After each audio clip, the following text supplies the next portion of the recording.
maglagay lang tayo ng mantikilya. Ilagay na natin ang sikreto ng kalderetang Batangas, isang katutak na sibuyas. Ilagay na rin natin yung bawang.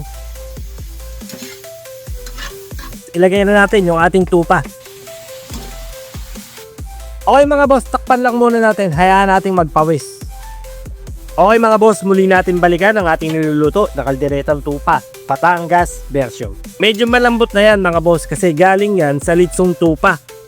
Lagyan natin ng isang pack ng oyster sauce mga bossing. Lagyan natin ng toyo. Kamintang buo, pero dinurog ko na yan mga boss. Bigyan natin ng isang halong pang bagong taon. Okay, muli natin takpan mga bossing. Okay mga boss, muli natin balikan ang ating niluluto. Maglagay tayo ng isang pack ng tomato paste mga bossing. Isang latang liver spread, lagyan na natin.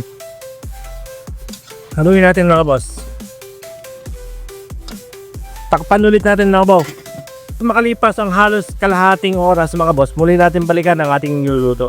Maglagay rin tayo ng peanut butter mga boss, isa sa mga sikreto ng Batangas kaldereta. Peanut butter ito mga boss, yung hindi palaman. Ito yung peanut butter na nilalagay talaga sa ulam. So ibig sabihin wala itong tamis mga boss. Isang sikreto din ng Batangas kaldereta mga boss, pickles. At syempre ang pinakamagdadala sa lahat mga boss, keso. Isang katutak na keso. Haluin natin mga boss. Okay, paano ba yan mga boss? Muli natin tatakpan, kailangan Muli natin balikan ang ating niluluto, isang napakasarap na kalderetang tupa, Batangas style. Maglagay tayo ng konting pampalasa mga boss, bechin, magic sarap, kahit ano yan, pwede. Depende yan sa inyo mga bossing. Medyo malapot yan mga bossing dahil sa nilagay natin peanut butter, pero papalaputin pa natin yan sa pamamagitan ng breadcrumbs mga boss. 3 kutsara lang naman. Haluin natin ng isang may labilab mga bossing. Ilang saglit lang mga boss, goods na yan. Pwede na yan.